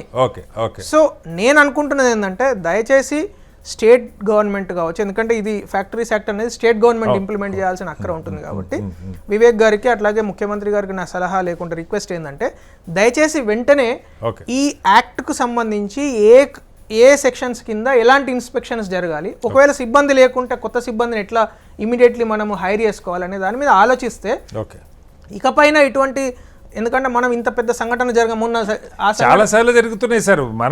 మనం హైదరాబాద్ ఫార్మా హబ్ మనం ఇదే కాదు, గతంలో జరిగినాయి. ఎవ్రీ 2-3 ఇయర్స్కి ఒకసారి ఎద్దుమైలారులోనో, పాసిమైలారులోనో, జీడిమెట్లోనో ఎక్కడో చోట జరుగుతున్నాయి. అంటే దున్నపోతు చర్మాలు అయిపోతున్నాయి పార్టీలు, ప్రభుత్వాలు. Sorry to say. అంటే అట్లీస్ట్ నేను అనేది ఏంటంటే, మనం ఒక హోప్ పెట్టుకోవాలి. As a human being we should have hope. ఇప్పుడు పూర్తిగా వదిలిపెట్టలేం కాబట్టి దయచేసి కాంగ్రెస్ పార్టీ గవర్నమెంట్కి మనం రిక్వెస్ట్ చేసేది ఏంటంటే, వెంటనే ఈ దీన్ని ఒక డ్రైవ్ లాగా తీసుకొని అన్ని ఫ్యాక్టరీస్లో కూడా, ఇటువంటి అన్ని ఫ్యాక్టరీస్లో కూడా చెక్ చేస్తే అట్లీస్ట్ రాబోయే సమస్యలను మనం పరిష్కరించుకోవచ్చు. చరణ్ కౌశిక్ యాదవ్ గారు, ఇక్కడ ప్రత్యేకించి ఇవాళ వచ్చినటువంటి కాంగ్రెస్ పార్టీని, కాంగ్రెస్ ప్రభుత్వాన్ని అంటాం కాదు, కానీ అంటే నేను ఇప్పుడు ఏది జరిగినా అంతిమంగా బాధ్యత, దీని బరువు మోయాల్సింది ప్రభుత్వాలు, అధికారులు, వ్యవస్థ, బ్యూరోక్రసీ. ఇక్కడ చరణ్ కౌశిక్ గారు, మనకి చనిపోయిన వాళ్ళు మెజారిటీ ఇతర ప్రాంతాల నుంచి వచ్చి హైదరాబాద్ అభివృద్ధికి దోహదపడుతున్న వాళ్ళు. దశాబ్దాలుగా మనం చూస్తూ ఉన్నాం. కరోనా టైంలో మనకు అర్థమైంది అసలు ఎంతమంది ఉన్నారు, ఎన్ని లక్షల మంది బయట నుంచి వచ్చి అక్కడ తాత్కాలికంగా షెడ్లు వేసుకొని, రేకుల షెడ్లో బాత్రూములు లేక, వాళ్ళు ఇచ్చే చాలని జీతాలు, మధ్యలో మళ్ళీ కాంట్రాక్టులు, స్వయంగా వీళ్ళు డైరెక్ట్గా కంపెనీ ఎంప్లాయీస్ కూడా ఉండరు చాలా సందర్భాల్లో. కాంట్రాక్టర్ తెచ్చి ఒక 40 మంది కావాలంటే 40 మందిని అడ్డాకూలీని తెచ్చినట్టు బీహార్ నుంచో, ఒరిస్సా నుంచో, బెంగాల్ నుంచో పట్టుకొస్తారు. వాళ్ళకి ఇక్కడ ఏదో తాత్కాలికంగా ఏర్పాటు చేస్తారు. ఇది జరుగుతున్న తతంగం ఉంది రాష్ట్రం అంతా. ముఖ్యంగా మహానగరాలన్నీ ఇలాగే ఉన్నాయి, హైదరాబాద్ ఒకటని కాదు. హైదరాబాద్లో మరింత ఎక్కువ, దాదాపు నా అంచనా ఒక 4-5 లక్షల మంది పైగానే ఇలాంటి వాళ్ళు కార్మికులు వివిధ రంగాల్లో పనిచేస్తున్నారు. చనిపోతే ఇప్పుడు కంపెనీ ఏదో కాంపెన్సేషన్ ఇస్తారు, మీరేదో కాంపెన్సేషన్ ఇస్తారు ప్రభుత్వం నుంచి, ఆ శవాల్ని అక్కడికి పంపిస్తారు. మళ్ళీ ఇదే రిపీట్ అవుతుంది సార్. ఇక్కడ ఇంత పెద్ద కంపెనీ, 45 సంవత్సరాల నుంచి నడుస్తున్న కంపెనీలో ఆ రియాక్టర్లు కానీ, ఆ స్ట్రక్చర్స్ కానీ, ఆ బిల్డింగ్లు కానీ, వాటి టైం అయిపోయిందా, వాటిని మారుస్తున్నారా, రెగ్యులర్గా మెయింటెనెన్స్ జరుగుతుందా, మెయింటెనెన్స్ చేయటాన్ని వెరిఫై చేయాల్సిన సిబ్బంది మనకి పొల్యూషన్ కంట్రోల్ బోర్డులో సఫిషియెంట్ సిబ్బంది ఉన్నారా? ఇందాక అమర్నాథ్ గారు చెప్పారు, director of factories, director of boilers, ఇలా స్పెసిఫిక్గా డిజిగ్నేటెడ్ హోదాలు ఉన్నాయి, ఆ బాధ్యత ఉన్నది. ఈ వెరిఫై చేసుకుంటున్నా ఇలా ఎందుకు జరుగుతున్నది? ఏదైనా ఇన్స్పెక్ట్ చేశారా? లోపాలను గుర్తించారా? లోపాలు వాళ్ళు సరి చేసుకున్నారా? లేదు ఈ మొత్తంలో లంచాలు, ముడుపులే పని నడుస్తుందా? నేను బ్లేమ్ చేయట్లేదు చరణ్ గారు. దీన్ని సీరియస్గా తీసుకోకపోతే మళ్ళీ ఇందాక మినిస్టర్ గారు మాట్లాడుతుంటే నేను చూశాను, ప్రమాదం జరిగిన వెంటనే ప్రభుత్వం స్పందించింది, ఆ ఫైర్ వాళ్ళు వచ్చారు, లేదా మిగతా సిబ్బంది ఎస్డిఆర్ఎఫ్, ఎన్డీఆర్ఎఫ్ వాళ్ళు వచ్చారు. ఇది సెకండరీ సార్. ముందు ప్రమాదం జరగకుండా తీసుకోవాల్సిన జాగ్రత్తలు మనం వదిలేసి, ప్రమాదం జరిగిన తర్వాత 11 ఫైర్ ఇంజిన్లు వచ్చినాయా, 20 అంబులెన్స్లు వచ్చినాయా కాదు సార్. అసలు ముందు ప్రమాదం జరగకుండా కదా మనం చూడాలి. ఇంత పెద్ద ప్రమాదం, 100 మీటర్ల దూరం బాడీలు ఎగిరిపడే ప్రమాదం జరగటం నిజంగా దురదృష్టం. చరణ్ గారు ఏం చెప్తారు? సార్, ప్రధానంగా ఇక్కడ మంత్రి గారు ఎందుకు మాట్లాడారంటే, హరీష్ రావు గారు ప్రభుత్వం నుంచి ఎలాంటి సహాయ సహకారాలు అందలేరని చెప్పేసి వారు మాట్లాడినందుకు వివేక్ వెంకట స్వామి గారు స్పందించారు. అయితే సంఘటన జరిగిన వెంబడే 15 నిమిషాల్లోనే సంగారెడ్డి కలెక్టర్ అక్కడికి పోయిండు. ఆ ఫ్యాక్టరీలో 65 మంది పనిచేస్తున్నారని చెప్పేసి చాలా స్పష్టంగా, అందులో 12 మంది చనిపోయారు, ఇంకొక 12 మంది వెంటిలేటర్ మీద ఉన్నారు. అదే కాకుండా ఇందులో ఒరిస్సాకు సంబంధించి 5 మంది, బీహార్ సంబంధించి 5 మంది, ఆంధ్ర ప్రాంతానికి సంబంధించి 2 చనిపోయినట్టుగా కూడా ప్రభుత్వం నిర్ధారించింది. కాకపోతే పాతకాలం చట్టాలున్న వాస్తవం, మనం అంతా వాస్తవాలు ఒప్పుకోవాల్సిందే. ఎందుకంటే ఇట్లాంటి సంఘటన జరిగినప్పుడు మాత్రం హడావిడి చేసుడు, తర్వాత కొంత దాన్ని పడుచుకోకపోవడం మూలంగా ప్రధానంగా ప్రమాదాలు జరుగుతున్న మాట వస్తుంది. ఎందుకంటే ప్రకృతిలో మార్పులు వస్తా ఉన్నాయి. ప్రధానంగా మీరు చూస్తా ఉన్నారు, సమ్మర్ వచ్చినట్లయితే ఇప్పుడు 50 డిగ్రీలు 45 డిగ్రీలు టచ్ అవుతాం. ఆ టైంలో ప్రధానంగా అగ్ని ప్రమాదాలు ఇంకా సమ్మర్ లో జరిగేది ఇప్పుడే జరిగిందంటే ఇది సమ్మర్ లో జరుగుతుంటే చాలా పెద్ద. చరణ్ గారు, ఇక్కడ రాష్ట్రంలో మిమ్మల్ని ఎమ్మెల్యేలని, మంత్రుల్ని మిమ్మల్ని ఎన్నుకున్నారు, జాతీయ స్థాయిలో ఎంపీలని, పార్లమెంట్ని అక్కడ ఎన్నుకున్నారు. మీరు ఎన్ని రోజులు కావాలంటే అన్ని రోజులు పార్లమెంట్లో, అసెంబ్లీలు నడుపుకోవచ్చు. ప్రతి శాఖకి ఒక మంత్రి ఉన్నారు, ఆ శాఖకి సంబంధించి సిబ్బంది ఉన్నారు. దిక్కుమాలిన చట్టాలుంటే వాటిని తిరగదోడి ఏం చేయాలి? ఇప్పుడు కాలమాన పరిస్థితుల ప్రకారం మారిందేంటి, మనం మార్చుకోవాల్సిందేంటి? అమర్నాథ్ గారు చెప్పారు, టెక్నాలజీ ఏమో పెరిగిపోతుంది, కంపెనీలు కొత్త ఎక్విప్మెంట్ వస్తూ ఉన్నాయి, వాటిని పరిశీలించాల్సిన సిబ్బంది ట్రైన్డ్ కాదు. ఆ చట్టాలు శతాబ్దాల నాటి చట్టాలు మార్చాల్సింది మీరే కదా సార్. అదే సార్ చెప్తున్నాం కదా, ఇప్పుడు మీలాంటి మేధావులు లేకపోతే ఇంటెలెక్చువల్స్ ప్రధానంగా అసెంబ్లీలలో, కౌన్సిల్లో లేకపోవడు, ఇండస్ట్రియలిస్టులే ఏకంగా కౌన్సిల్ రాజ్యసభలో ఉండు, ప్రధానంగా ఇంటెలెక్చువల్ డిబేట్ జరగకపోవడు, దాని మీద కనీసం ఆలోచన చేసే పరిస్థితిలో ఈనాడు లేదు. వాస్తవాలు ఒప్పుకోవాల్సిన అవసరం ఉంది. కాంగ్రెస్ అంటే మనలో వచ్చింది కరెక్టే. కేసీఆర్ గారు 10 సంవత్సరాల కాలంలో వారు కనీసం ఇట్లాంటి సంఘటన జరిగినప్పుడు వారు పడుచుకున్న పాపన కూడా రివ్యూ కూడా నిర్వహించిన పరిస్థితి మనం చూసినాం. ఆనాడు వారి ఆయనలో కూడా చాలా ప్రమాదం జరిగినాయి, కానీ పట్టించుకోలేదు. మనం వాస్తవ విషయాలు మాట్లాడుకున్నప్పుడు వాస్తవంగా చట్టాల్లో నాడు ఇంటెలెక్చువల్స్ ఉండేది. ఇట్లాంటి సంఘటన జరిగినప్పుడు మళ్ళీ పునరావృతం కాకుండా ఎలాంటి చర్యలు తీసుకుంటున్నాం, వాస్తవంగా వాతావరణ మార్పులు కావచ్చు, అదేవిధంగా వస్తున్నటువంటి సాంకేతిక పరిజ్ఞానం ఎట్లా ఉపయోగించుకుందాం, ఇట్లాంటి, ఎందుకంటే ఇది బాగా సమస్యాత్మకమైనటువంటి ఇష్యూస్. ఎందుకంటే రియాక్టర్ పేలిపోతే మొత్తం ప్రమాదం, చుట్టుపక్కల కూడా చాలా ప్రమాదం జరిగే అవకాశం ఉంది. అదే కాకుండా ఇక్కడ ఈ చుట్టుపక్కల ప్రాంతాలు ఇల్లు ఉండొద్దు, కానీ అక్కడ ఇల్లు కూడా ఉన్నటువంటి ఆవాసాలు ఉన్న పరిస్థితి. ఇప్పుడు ఏకంగా ఆ కంపెనీలో 3 ఫ్లోర్ల బిల్డింగ్, అడ్మినిస్ట్రేటివ్ బిల్డింగ్ కూలి ఏకంగా ప్లాంట్ కు సంబంధించిన వైస్ ప్రెసిడెంట్ కూడా చనిపోయిన పరిస్థితి. కాబట్టి ఎవరన్నా అక్కడి నుంచి పోతున్న వారికి కూడా ప్రమాదం జరిగే అవకాశం. కాబట్టి ఈ అన్నిటి విషయంలో కేంద్రం, రాష్ట్రం అందరి సహకారంతో వచ్చిన మార్పుల ఆధారంగా చట్టాలు చేయాల్సిన అవసరం ఉంది.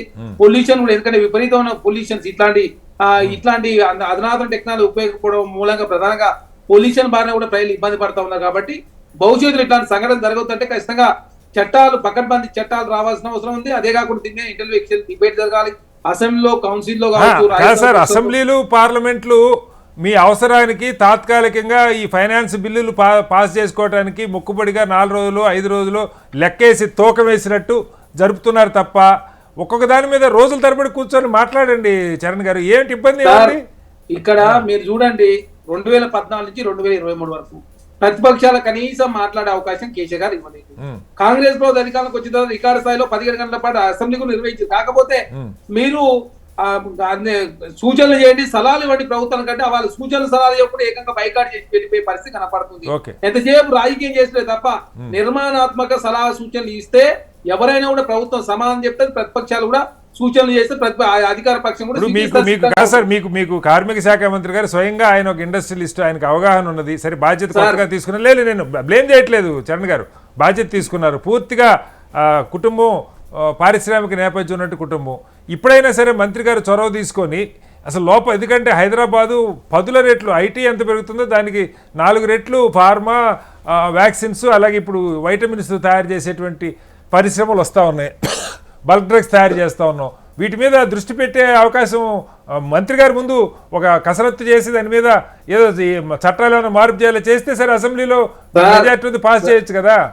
ప్రధానంగా వివేక్ వెంకట స్వామి గారు కార్మిక శాఖ మంత్రిగా బాధ్యత స్వీకరించిన తక్షణమే గిగ్గు వర్గులకు సంబంధించి కావచ్చు, కార్మికులకు సంబంధించినటువంటి ఇష్యూస్ కావచ్చు, కార్మికులకు ఎట్లాంటి చట్టాలు చేస్తే ఏ విధంగా ఉపయోగం జరుగుతుందని చెప్పేసి వారు సూచనలు తీసుకుంటే 60 రకాల సలహాలు వచ్చినాయని చెప్పి చాలా స్పష్టంగా వారికి ఒక విజన్ తో ముందుకు పోతా ఉన్నాడు. గతంలో కేసీఆర్ ముఖ్యమంత్రి ఉన్నాడు, కార్మిక శాఖ మంత్రి ఉన్నది ఎవరు? మల్లారెడ్డి గారు. మల్లారెడ్డికి ఆ రాదు ఈ రాదు, అసలు ఆ కంపెనీలు ఏందో తెలియదు, ఆ చట్టాలు ఏందో తెలియదు, కార్మికులకు సంబంధించి ఏమేమి ఉంటే కూడా తెలియని పరిస్థితి. కాబట్టి వివేక్ వెంకట స్వామి గారు అనుభవం ఉన్నటువంటి వారు, అదేవిధంగా ఇంటెలెక్చువల్ చదువుకున్న వారు, గతంలో వారు పార్లమెంట్ ప్రాతినిధ్యం ఇచ్చారు. అదే కాకుండా వారికి అన్ని రకాల చట్టాల మీద అవగాహన ఉంది కాబట్టి తెలంగాణ రాష్ట్రంలో కూడా కొత్తగా గిగ్ వర్కర్లకు సంబంధించి కూడా చట్టం రాబోతా ఉంది. దానికి సంబంధించి ఇప్పటికే చాలా కార్మిక సంఘాలతో సంప్రదించడం అని చెప్పారు. భవిష్యత్తులో కూడా రేపు కొత్త అసెంబ్లీ ప్రారంభం కాగానే ఖచ్చితంగా కార్మిక సంబంధించిన సమస్యల విషయంలో ఖచ్చితంగా ప్రభుత్వం మానవీయ కోణంలో ముందుకు పోవాల్సిన అవసరం ఉంది. ముందు కూడా పోతాం. ఎందుకంటే ప్రతిదాన్ని మీరు రాజకీయం చేసే ఉద్దేశం కాంగ్రెస్ పార్టీ లేదు. కాకపోతే ఇట్లాంటి సంఘటన జరిగినప్పుడు మాత్రం అందరూ అని వదిలేస్తుంది తప్ప మరి అసెంబ్లీ స్టార్ట్ అయినప్పుడు ప్రతిపక్షాలు కూడా దాని మీద క్వశ్చన్ లేవనైతే అధికార పక్షం సమాధానం చెప్తాను. మీకు అందరికీ ఆ రోజుకి ఏది వేడంశం ఉంటే, ఏది రాజకీయంగా తక్షణం ప్రభుత్వాలు ఇబ్బంది పెట్టే అంశాలే ప్రతిపక్షాలు ఎంచుకుంటాయి. దాని నుంచి ఎట్లా బయటపడదామని మీరు కసరత్తు చేస్తారు. అందుకని రాష్ట్రంలో కాదు దేశంలో అదే జరుగుతుంది. సార్ ప్రధానంగా కమ్యూనిస్టు పార్టీలు ప్రధానంగా కార్మిక సమస్యల ఇష్యూ మీద పోరాటం చేసేవాళ్ళు. మధ్యకాలంలో అసెంబ్లీలో కావచ్చు కౌన్సిల్ వారి ప్రాతినిధ్యం తగ్గుతా ఉంది. కార్మిక సంఘాల సంబంధించిన నాయకులు వారు ఎలక్ట్ అవుతారు కానీ ఈ కౌన్సిల్ అసెంబ్లీ వారు లేకపోవడం, రాజ్యసభ లోక్సభ లేకపోవడం కూడా ప్రధానంగా ఇట్లాంటి సమస్యలు పునరావృతం రైతులు కనపడతా ఉన్నాయి. కాబట్టి ఖచ్చితంగా దీనికి ఒక ఆల్టర్నేటివ్ వ్యవహారం మాత్రం రావాల్సిన అవసరం, చట్టాలు రావాల్సిన ఉంది. కాబట్టి ప్రభుత్వం మాత్రం చాలా సీరియస్ గా ఈ అంశాన్ని పరిగణిస్తా ఉంది. ఖచ్చితంగా వివేక్ వెంకటస్వామి గారు కార్మిక శాఖ మంత్రి అవుడు చాలా మంచి వాతావరణంలో ఖచ్చితంగా కార్మికుల సమస్యల పరిష్కారం కోసం వారు పనిచేస్తారని చెప్పేసి మేము భావిస్తాం. పూర్తి సహకారం ప్రభుత్వం అందిస్తుంది. ఒకసారి అంచూరి గారు, మనం ఎప్పుడైనా ఈ ఐడియాలు ఇండస్ట్రియల్ ఏరియాస్ కి జీడిమెట్లు కావచ్చు, పటాన్చెరు కావచ్చు, బోలారం కావచ్చు, ఎటుబోండి అక్కడ పరిస్థితులు చూస్తే ఆ యొక్క మురికి కోపాల్లాగా, అంటే రోడ్లు ఉండవు, అక్కడేమో టిప్పర్లు, లారీలు, పెద్ద పెద్ద కంటైనర్ లోడ్లు ఉన్నవి, ఇవన్నీ హెవీ వెహికల్స్ తిరుగుతూ ఉంటాయి.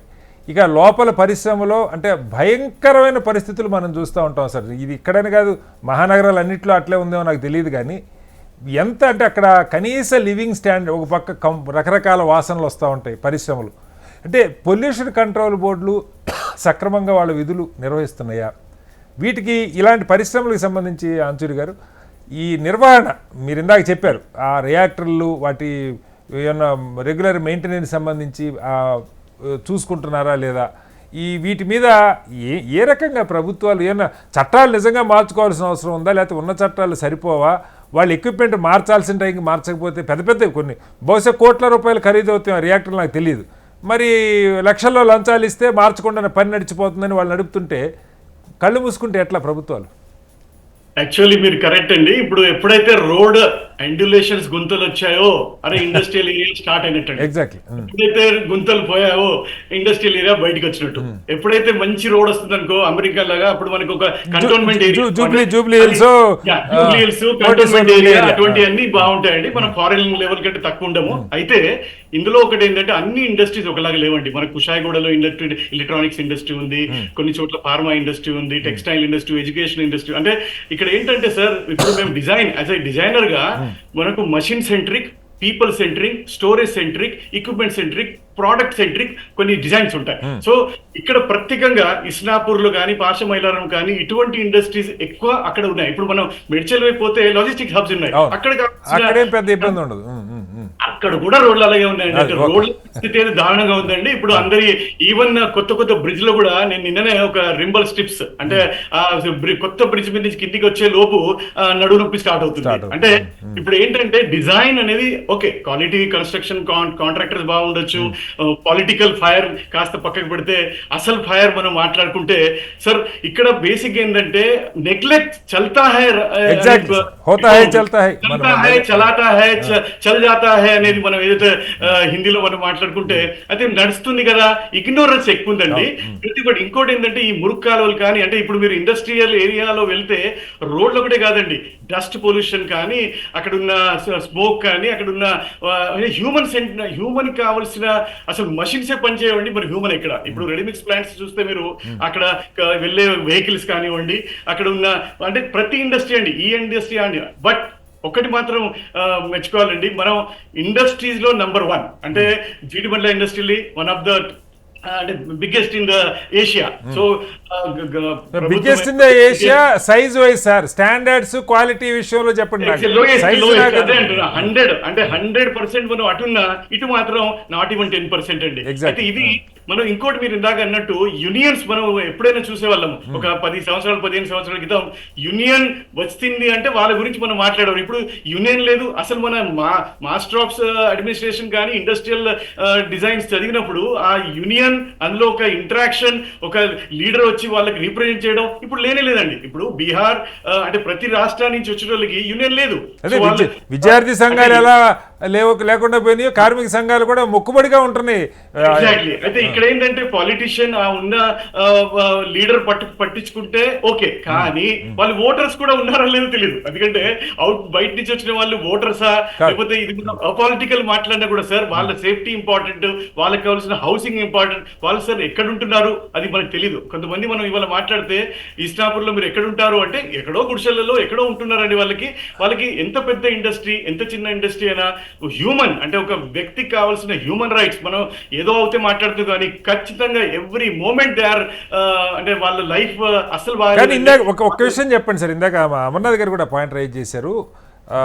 మేబీ ఇంజనీర్ స్థాయి వాళ్ళు కొంతమంది పూర్తిగా మెషిన్ గురించిన అవగాహన ఉన్న వాళ్ళు కొద్దిమంది ఉండొచ్చు, కానీ బట్ ఈ సపోర్టింగ్ స్టాఫ్ మీరు అన్న సపోర్టింగ్ స్టాఫ్ ఊరికేదో రియాక్టర్ తొడవటము ఇది కాకుండా కనీసం ఆయన అక్కడ ఉన్నప్పుడు ఏదైనా ఒక లైట్ వెలుగుతుంది, ఈ లైట్ వెలిగితే డేంజరు, నువ్వు వెంటనే అధికారికి చెప్పాలి, ఇలా ఆ స్థాయి ట్రైనింగ్ అన్నాం. ఎందుకంటే కంప్లీట్గా సార్ 3 కాంట్రాక్టుల ద్వారా వచ్చిన వాళ్ళు ఇక్కడ పనిచేస్తున్నారన్నారు. వీళ్ళు ఖచ్చితంగా ట్రైన్డ్ కాదు. ఐటీఐ చదివిన వాళ్ళు లేకపోతే పాలిటెక్నిక్ చదివిన వాళ్ళు ఇంజనీరింగ్ చదివిన వాళ్ళు అయితే కాంట్రాక్టుల ద్వారా అడ్డా కూలీల మాదిరిగా రారు కదా. వాళ్ళకేదో ఒక రిక్రూట్మెంట్ ప్రాసెస్ ఏదో ఉంటుంది. అది వదిలేసి కంపెనీలు ఈ సపోర్టింగ్ స్టాఫే కావచ్చు, దానిలో కాస్త ఎక్స్పర్టైజ్ ఉండి కీలకంగా దగ్గరగా మిషన్ల దగ్గరగా పనిచేస్తున్న వాళ్ళకి ఇవ్వాల్సిన ట్రైనింగ్ ఇస్తున్నారా? చిన్న చిన్న సమస్యలు గుర్తించి చెప్పే ఇది లేకపోతే ఎవడో ఒక ఇంజనీర్ ఉంటే ఫ్యాక్టరీ మొత్తం చూసుకోవటం అవుద్దా?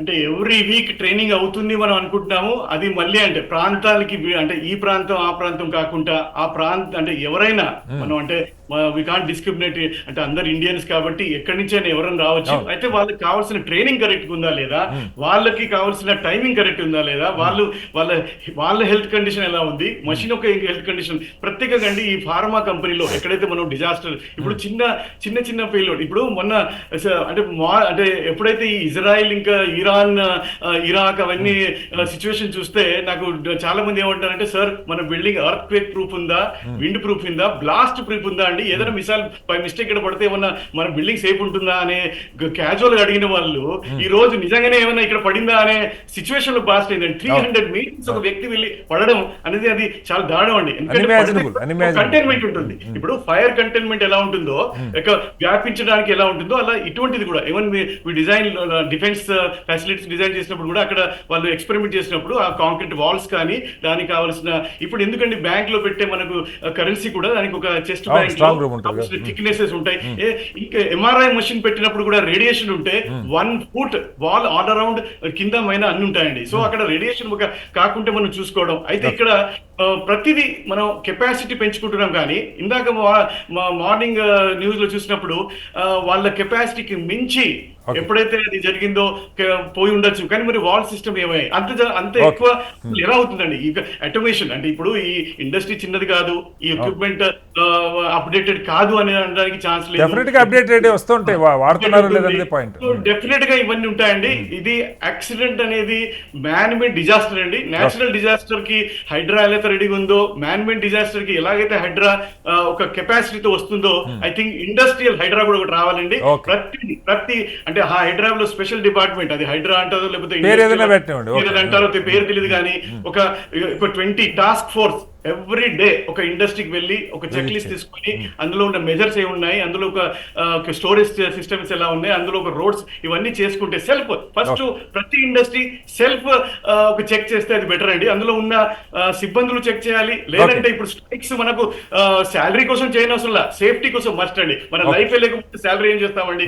సో ప్రతిదీ మనం గమనించాలి. ఇప్పటికైనా ఇది ఒక ఐ ఓపెనర్ చూసుకొని ప్రతి ఒక్కడు ఒక భవనంలో ఎట్లా ఉంటారో అట్లా ఇండస్ట్రీలో ఈ సేఫ్టీ మెజర్స్ ఉన్నాయా లేదా అది చూసుకొని Right, తర్వాత తీసుకుంటారు రేపు ఆ ఒక ఇండస్ట్రీకి ఎంటర్ కావాలి, లేకపోతే అసలు లాక్అవుట్ చేస్తే బెటర్ అండి ఇటువంటి ఇండస్ట్రీ. Right sir. అమర్నాథ్ గారు ఇందాక ఒక మాట అన్నారు ఎవరు అంటే ఓవర్ ప్రొడక్షన్. ఇప్పుడు ఒక బేబీ ఒక మెషిన్కి దానికి కొంత టైము మెయింటెనెన్స్కి కావచ్చు, లేదంటే దాన్ని కంటిన్యూగా 24 hours ఫర్నేస్ లాగా పనిచేసే అవకాశం ఉంటుందా? సిబ్బందికి కూడా ఓవర్ టైం చేయించి వాళ్ళు 8 hours చేస్తే ఒక అలర్ట్నెస్ ఉంటుంది, 12 hours చేయమంటే ఇంకో రకంగా ఉంటాం మన మనుషులు. సో ఇవి వెరిఫై చేస్తున్నారా? అంటే కేంద్ర ప్రభుత్వం సంబంధించిన ఎందుకు అడుగుతారంటే ఒక పరిశ్రమల శాఖ ఉన్న ఫ్యాక్టరీస్ యాక్ట్ మనకి రాష్ట్రంలో ఉండొచ్చు, ప్రజల జీవితాలు అందులో ఇవాళ మన ఒక గ్లోబల్ సిటీ అయిపోయింది దేశం, నగరాలు అయితే అన్ని ప్రాంతాల నుంచి వచ్చి ఉంటా ఉన్నారు. పోయిన ప్రాణాలు ఏ ప్రాణమైన విలువేది నా దృష్టిలో. వాళ్ళకి సంబంధించి అసలు ఏమన్నా ఒక చట్టాలు వలస కార్మికులు సార్, ప్రధానంగా వలస కార్మికులు, వాళ్ళకి హక్కులు ఉండవేడా? ఈ మధ్యకాలంలో ఏదో సరే బియ్యం ఎక్కడైనా తీసుకునే వెసులు పట్టేది కేంద్ర ప్రభుత్వం కల్పించవచ్చు, రేషన్ తీసుకోవచ్చు దేశంలో ఎక్కడైనా మంచిది. బట్ వాళ్ళ రక్షణకి సంబంధించి ఒరిస్సా నుంచో బీహార్ నుంచో యూపీ నుంచో వచ్చి ఇక్కడ పనిచేస్తూ ఉంటే, లేదు ఇంకో చోట బాంబేలో పనిచేస్తూ ఉంటే ఏంటి అసలు దానికి ఎలా ముందుకెళ్ళాలి మనం? అంటే ఇప్పుడు ఇక్కడ ఇందాక మీరు అన్నట్టు ఎవరి ప్రాణమైనా ప్రాణం ఖరీదు ఒకటే అండి. అంబానీ అయినా అమర్నాథ్ అయినా ప్రాణం ఈజ్ ప్రాణం. సో ఇక్కడ కేంద్ర ప్రభుత్వం గత 11 సంవత్సరాలుగా చాలా చట్టాలను మార్చే ప్రయత్నం చేస్తున్నారు. ఇప్పుడు నేషనల్ బిల్డింగ్ కోడ్, యాక్చువల్లీ ఈ బిల్డింగ్ తర్వాత ఇదంతా కూడా నేషనల్ బిల్డింగ్ కోడ్ కిందకే వస్తుంది. 2016లో చాలా కాంప్రిహెన్సివ్గా, అంటే అమెరికా లేకుంటే మిగతా ఫార్వర్డ్ ఏవైతే కంట్రీస్ మనం మాట్లాడుతున్నామో అట్లాంటి చట్టాలు ఏవైతే ఉంటాయో వాటిని మనం ఇంప్లిమెంట్ చేసే విధంగా ఇక్కడ ఒక కాంప్రిహెన్సివ్ బిల్డింగ్ కోడ్ తీసుకురావడం జరిగింది. దాని గురించే మనము ఆ రోజు చార్మినార్ దగ్గర జరిగిన సంఘటనలో కూడా మాట్లాడుకున్నాం, సేమ్ నేషనల్ బిల్డింగ్ కోడ్ విషయంలో. అట్లాగే ఇప్పుడు మన స్టూడియో ఉందనుకోండి, మన స్టూడియోలో ఫైర్ ఎక్విప్మెంట్ మనకు కనబడుతుంది. ఖచ్చితంగా ఇలాంటి నేను అంటే వివిధ స్టూడియోస్కి వెళ్ళినప్పుడు కూడా నేను ఖచ్చితంగా పైకి చూస్తే వెంటనే కనబడుతుంది. ఇట్లా ప్రతి షాప్లో ఉండాలి. అట్లా లేనప్పుడు కామన్ మ్యాన్గా కూడా మనం కంప్లైంట్ చేసే వెసులుబాటు ఇవ్వాలంటున్నాను. ఈరోజు మనము గాంధీ గారి దగ్గర నుంచి చెప్తా ఉన్నాం కంప్లైంట్ అని, కానీ మన సమాజం కదా ఎక్కలా. అంటే సింపుల్ సార్, ఇప్పుడు నేను ఒక టెక్స్టైల్ లేకుండా నేను ఒక షోరూమ్కి వెళ్ళినప్పుడు అక్కడ ఫైర్ ఎక్విప్మెంట్ లేదనుకోండి, there should be a procedure to ఇప్పుడు జిహెచ్ఎంసీ యాప్ ఎట్లయితే పెట్టిందో అట్లాంటి దానికి కూడా పెట్టాలి. సరే, ఎవరు బాధ్యతాయుతమైన సిటిజన్స్ ఇంకా దేశంలో ఉన్నారు సార్, మరి మనీ హోప్లెస్ లేదు. So we have people who are doing it. ఇప్పుడు మనము ఎలక్షన్స్ వచ్చినాయంటే సి విజిల్ అని ఒక యాప్ ఇచ్చారు. ఎవరైనా అక్కడ దొంగ పని చేస్తుంటే వెంటనే ఫోటో తీసో ఏదో చేసి పంపిస్తున్నాం కదా, అట్లానే దీనికి కూడా పెట్టాలి. రెగ్యులర్ గా పెడతారు కదా సార్, సింపుల్. ఇప్పుడు మీరు ఒక యాప్ అంత పెద్ద కాస్ట్లీ ప్రాసెస్ కూడా కాదు. రెండో పాయింట్ ఏంటంటే శ్రీనివాసరావు గారు, ఈరోజు మనము అనేక చట్టాలను మార్చే ప్రయత్నంలో ప్రజలను కూడా అవగాహన పెంచే అవసరం కూడా ఉంది. ఈరోజు ఆ బాధ్యత ప్రభుత్వాల మీద ఉంది, political parties like us political పార్టీల మీద ఉంటుంది, లేకుంటే ప్రజా సంఘాల మీద ఉంటుంది, మీలాంటి మీడియా సంస్థల పైన కూడా ఉంటుంది. ఎందుకంటే ప్రజలకు అవగాహన కల్పించే కొత్త యాక్ట్ వచ్చింది. ఇప్పుడు మీరు pillion and rider both should wear the helmet అని కొత్తగా ఒక చట్టం తీసుకురావడం జరిగింది. ఇప్పుడు దాని మీద అవగాహన చేయించలేదు అనుకోండి, వాడు ఏమంటే నాకు తెలియదు సార్ అంటాడు సింపుల్గా. ఇప్పుడు నిజంగానే తెలియకపోవచ్చు, ఇప్పుడు కింద పడి చనిపోవచ్చు, మనకు తెలియదు కదా. సో నేను అనేది ఏంటంటే ఖచ్చితంగా అవగాహన కల్పించడంలో ఒక స్పెషల్ డ్రైవ్, స్పెషల్ ఫోకస్ చేయాల్సిన అక్కర ఉంది. ఇలాంటి సంఘటనలు జరిగినప్పుడు ఎస్పెషల్లీ ఫ్యాక్టరీ ఏరియాలలో, ఎస్పెషల్లీ ఇండస్ట్రీ ఏరియా, ఎందుకంటే ఇండస్ట్రీ అంటేనే చాలా ఒక 100 ఎన్ఓసీలు తీసుకుంటేనే ఇండస్ట్రీ తయారవుతుంది సార్. ఈ రోజు మీరు ఒకసారి టీజీఐఎస్ వెబ్సైట్లోకి వెళ్ళి ఒక చెక్ లిస్ట్ చూస్తే అక్కడ 36 లిస్ట్ ఉంటుంది. ఈ 36 మంది దగ్గర నుంచి వాడు ఎన్ఓసీ తీసుకొనే ఇండస్ట్రీ పెట్టాడు. వాటికి కూడా మనం ఈ మధ్యకాలంలో సింగిల్ విండో, రెడ్ కార్పెట్, ఏంటంటే సింగిల్ విండో అయినా కూడా 36 ఒక చోట ఉన్నా 2 చోట్ల ఉన్నా పాయింట్ ఏదైనా 36 అయితే ఖచ్చితంగా కంప్లై చేయాల్సిందే. మీరు ఇంకొక పాయింట్ అన్నారు మిషన్స్ 24 గంటలు. సార్, ఒక థర్మల్ పవర్ ప్లాంట్ ఎగ్జాంపుల్ తీసుకుంటే 365 రోజులు కంటిన్యూస్గా బాయిలర్ పనిచేస్తూనే ఉంటుంది.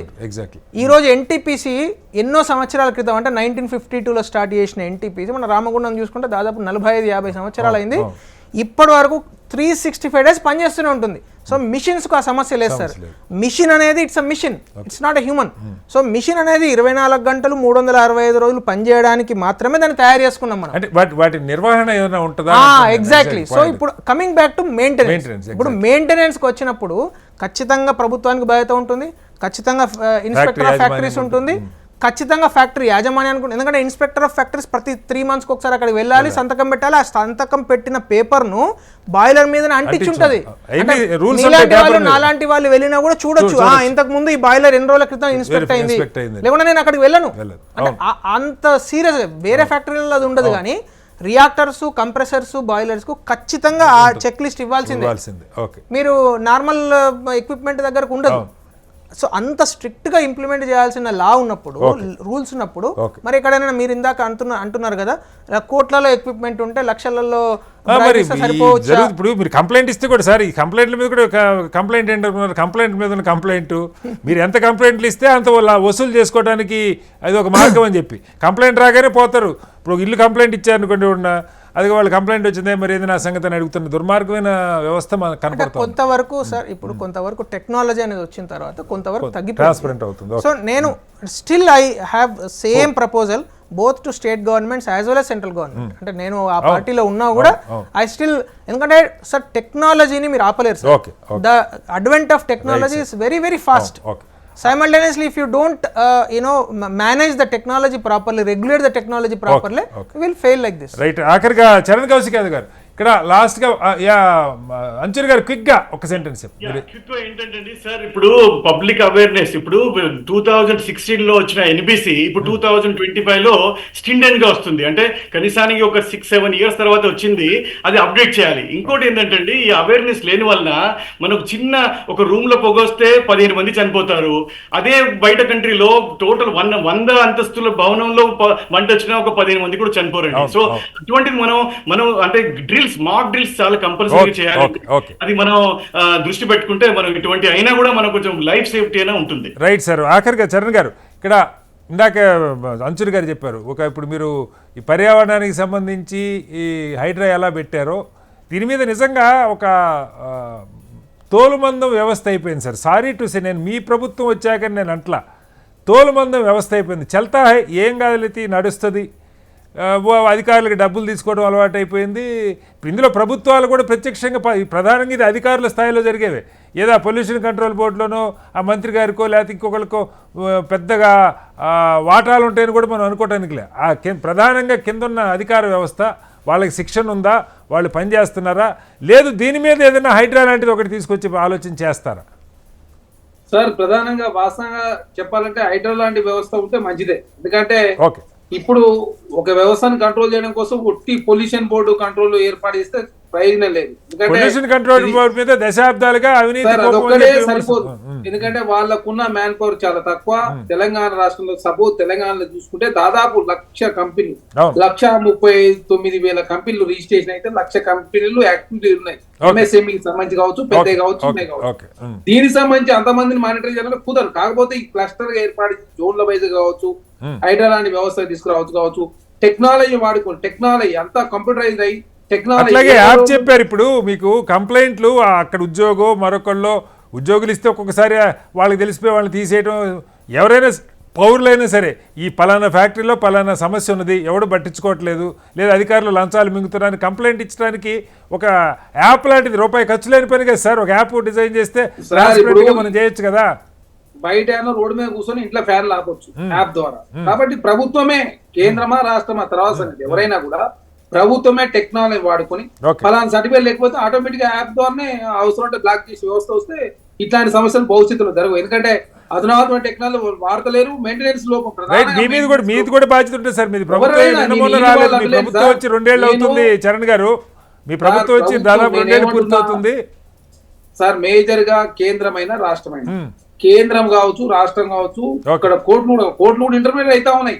కొన్ని విషయాలు ఇప్పుడు ప్రభుత్వం ఒక చర్య తీసుకుని వాళ్ళు కోర్టు పోయి స్టే తెచ్చుకొని నడిపిస్తున్నారు కంటిన్యూగా. కాబట్టి న్యాయ వ్యవస్థ లోపాలు ఉన్నాయి, తర్వాత పాలసీలో కొంత లోపాలు ఉండడు.